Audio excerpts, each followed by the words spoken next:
Hi everybody, this is Angelo Quinones and Reach Ministries. Ministries is designed to give you answers that come straight from God's holy and inspired word, the Bible. Now let's go to Psalm 16 verse 10, because you have to explain to the witnesses that they've been had, absolutely completely had and made a fool of. Now when you go to verse 10 of that great Psalm, Psalm 16, okay, it says something like this. Now let me see if I got the right Psalm though. Okay, Psalm 16, and let's go to verse 10, and let's check this out. For you will, it says over here, excuse me, for you will not abandon my soul to Sheol, nor will you allow your Holy One to undergo decay. End quote. Now, if the Jehovah's Witnesses are right, this scripture cannot be true, because they taught that Jesus' body was destroyed and it's being held somewhere in the universe. Okay, and what Jesus did, okay, he presented a body, okay, to the disciples to prove to them that he rose from the dead. That doesn't make any sense, because if he presents another body, okay, to the disciples, okay, he wasn't raised from the dead, because to be raised from the dead, meaning that it has to be the same body that dies. That same body has to die, okay, and that same body has to rise from the dead. It is sown, it is raised, okay, in that sort of a way. But it is sown is sort of different for us because we undergo decay, okay. You understand what I'm saying? And then you know, verses 42 and 43 of 1 Corinthians chapter 15 says, "It is sown, it is raised."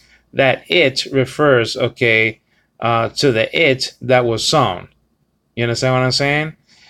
Good. Now it says over here, "For you will not," okay, "you will not abandon my soul to Sheol, nor will you, okay, allow your Holy One to undergo decay or to see corruption," says another translation. Let's look at the Hebrew, okay, of this verse. So let's check out this app, okay, here, and let's check out the scriptures. Not the Watchtower Society, not their pamphlets and magazines, not their deceptions and tricks and all that stuff. Let's see what the scriptures say.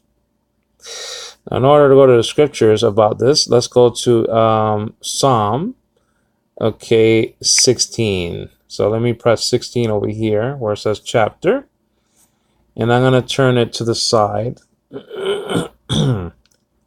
Okay, this is Psalm 16, and then I'm going to put 10 over here. Okay, see. Okay, that's 10, and I'm going to press go, and that's it. Let's check it out. Let's see if it actually says that in the Hebrew. Now it says over here, key for the word for, spelled out cough with the hardening dagish. The dagish means dagger. And so you have a cough looking like a C. Okay, it's actually a K in Hebrew. And that's a hardening dagish in the middle, that dot. And then it has an I right below it. Okay, that's called hidek. And that's an I class. So it's kid. But it's not only like that. It has a vowel. The yod being used as a vowel. And so you lengthen it to key.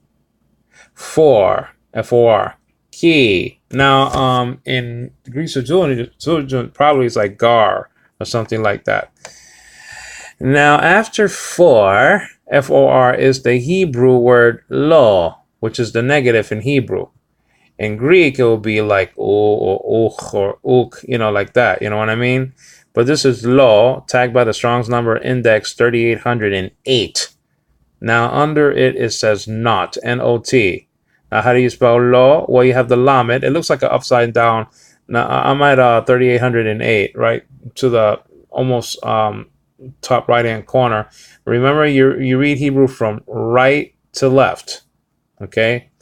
And so you have a lamed here, you have an L, okay? You have a lamed, okay? It's equal to that RL sounding letter, and it's equal to the lambda in Greek, or is it the other way around? Lambda is equal to this. So you have a dot to the upper left-hand portion of the consonant lamed, and that's an O class. So when you see a dot like that, okay, you're probably looking at the O class, and you are in this situation. So that's lo. And so you have an aleph, basically that's silent, so it's lo, okay, not. So far it says for not, okay, for not. Ki lo, okay, for not. Okay, do leave. Okay, do leave is, let me see what it says over here. Ta azob. Ta azob. Ta azob is spelled out, okay, tau with the patach, and that's an A class, so that's ta, and in biblical Hebrew. And then you have an ayin, that's a silent letter for the most part in biblical Hebrew. And then you have hatef patach, and it's still an a sound anyway. Okay, it might be a little bit of a difference, but we'll sound it off like ta, a. And then we have a Zion, which is a Z in Hebrew, and then you have the O class over there. So ta, a, zo, and then you have a B letter, which is called the bet. Okay, the bet, and so you have ta, a, zob, ta, zob, tagged by 5,800. And then let's go to the next structure. My soul, okay, my soul. Okay, it says over here, na nafoshi. Okay, it says over here, nafshi. So it says nafshi, and you have here a nun, which is an N in Hebrew. Looks like a sort of a telephone, old-fashioned telephone thing.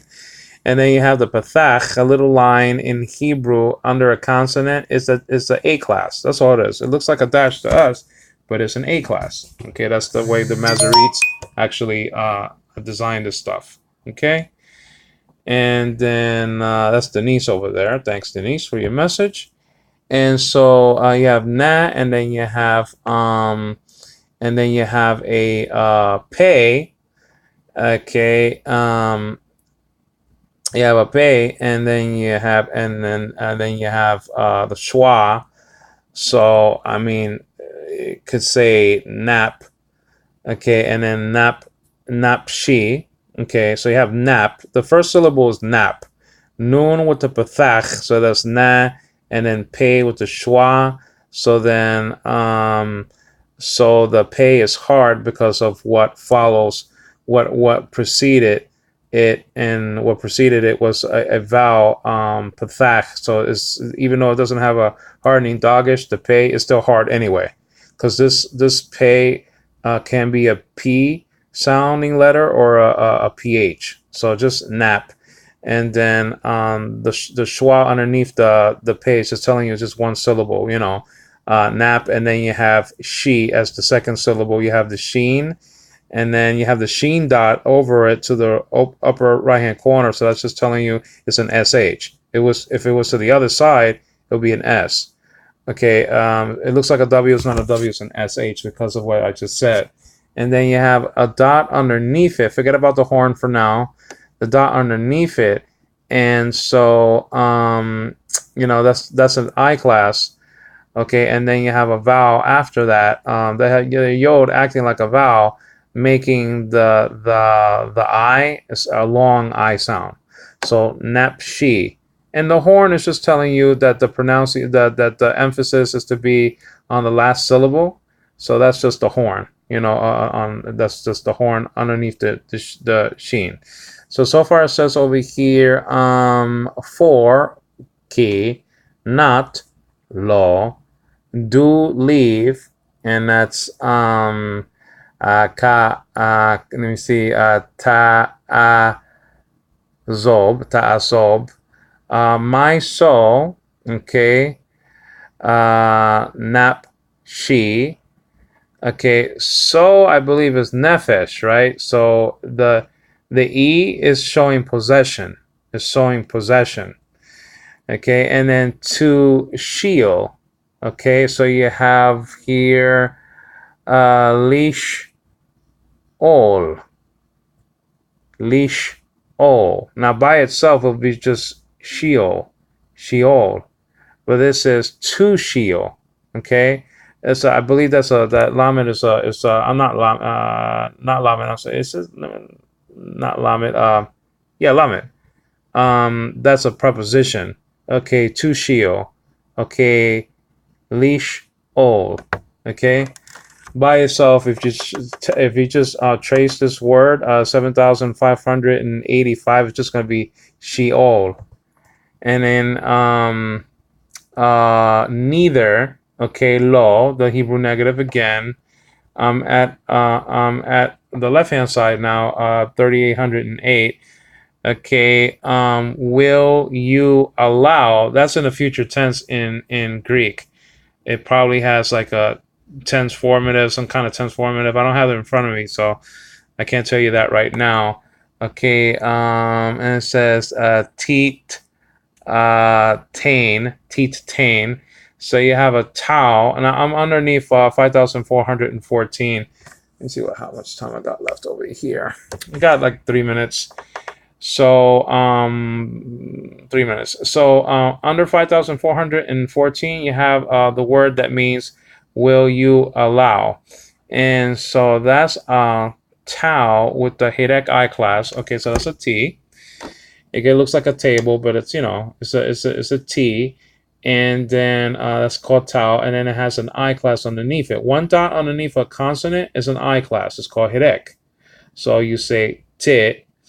And then that's the first syllable. But then this is the problem, that you have to know that the upcoming symbol tau, okay, has a doubling dogish in it. What do you mean? Well, when you see a doubling dogish in it, a dot, that can be either they make a letter hard or a double. It can make a double. So if you can make a double, well, then you have two T's. Okay, so then the first syllable will have a T, and then the second syllable will begin with a T in that situation. So it's actually tit tain. Okay, tit tain, and it says it down there. As a matter of fact, it says TIT and then TEN. Okay, now after it turns into tit, and then you begin this second syllable. The second syllable starts with a tau also. Okay, the little dot in that letter, okay, right under the 4 of 5,414 gets doubled because of that dot, and it's transliterated into two T's. That's why you see two T's down there. Okay, because that's a doubling dogish now. Okay. And so that's tit and then tain. The sere in biblical Hebrew actually has an A sound. Now, nowadays, it's just like Hector. There's no difference between that and the sego, So tit, te, and then there's an N that looks like a sort of strange 7, right? Something like that. But that's a final nun. It's called sofit nun, or nun sofit. That's a final N, like in Nancy, only to be found at the end of a Hebrew word. Okay, now let me see if I have more time. I really don't. So in my next study, we'll see the completion of this verse. Okay? Thank you.